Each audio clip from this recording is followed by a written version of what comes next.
Lump Animal album review. Let's chat about it. Hey guys, what's going on? John here from What's Spinning, here to chat about the latest album from Lump, aka Laura Marling and Mike Lindsay, who first touched down around this Lump project back in 2018, kind of around the height of my resurgence in my interest in Laura's music. And at the time, I could not make heads or tails of this album. It was very strange. And at the time, I didn't know what to make of this album. This was so far off from where I'd heard Laura the last few years. It was super wordy. It had elements of art pop and a lot of practically folktronica elements to it as well. But oddly enough, as strange as it was, I feel like these two had legitimate chemistry with one another. Now, the singles leading up to this album showed the duo is sounding, I think, even more comfortable with one another, with a little bit more of a concrete sound as well. Let's chat about this thing. This album starts off with Bloom at Night, and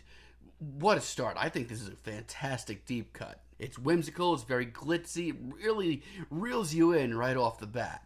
I love how visual Laura's performance is here. I mean, if you know anything about her style of folk, you shouldn't be too shocked to hear that. And her vocals, honestly, I think they're much more warm and inviting this time around. But don't fret, it's still super obtuse. We get this lumbering bass riff here, an oddball production. We also get some electronic elements, weirdly enough. Like, it really doesn't waste much time at all getting you in the mood to listen to a Lump project. Gamma Ray, on the other hand, has this thick atmosphere to it. But honestly, I genuinely like how straightforward this track is. It's a nice switch up. I love how huge this bass riff is and just how thick the atmosphere is. Once again, the pacing here is fantastic too. And honestly, I love how dark and commanding Laura's performance is on this track. And it's got this fantastically haunting melody that is just enough to stick with you. Not for nothing, all around, this may be the best track here.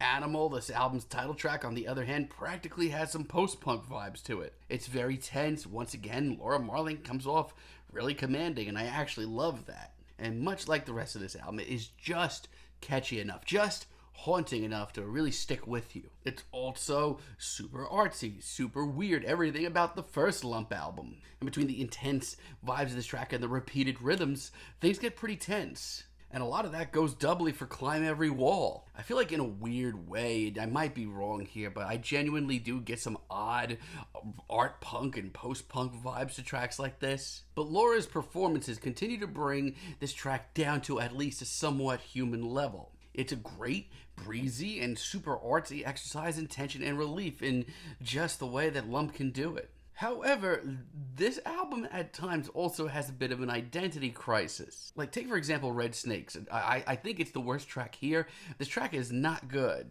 I mean, I don't want to be an ass, but I kind of show up to a Lump project to see Laura Marling getting outside the box, really trying something different.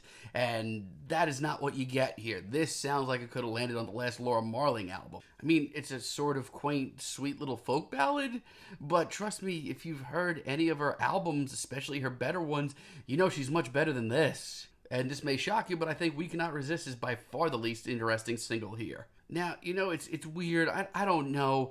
There's nothing glaringly wrong about this track. I think Laura's performance is actually pretty good. But songwriting-wise, I don't think this is a strong point for the album. It just hasn't really compelled me since this single dropped. And once again, I just feel like there's a little bit of an identity crisis. This doesn't sound like it belongs here. Oberon 2?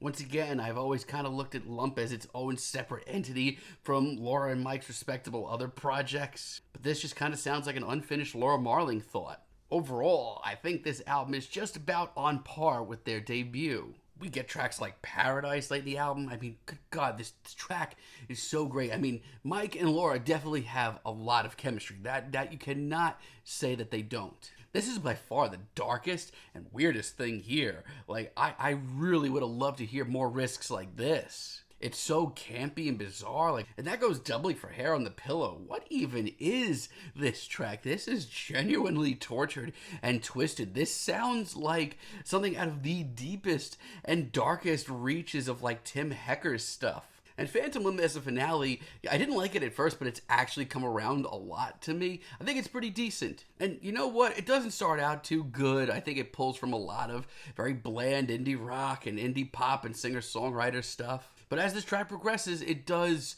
really do just that. Laura's performance here, lyrically and vocally, is pretty fantastic.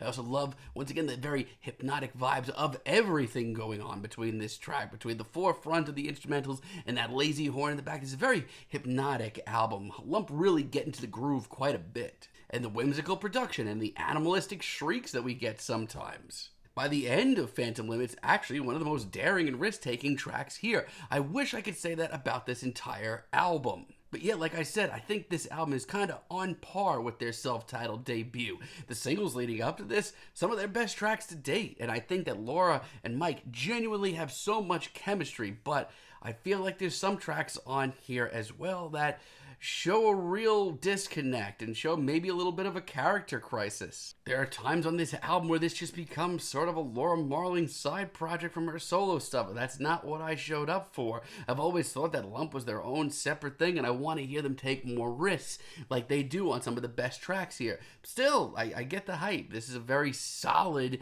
indie rock and art pop album. I'm feeling a very decent 7 on this album, but let me know what you guys think down below. If you liked the video, be sure to give us a like, give us a subscribe, and let me know down below what you would like for me to chat about in the future. And until next time, have a great day, guys.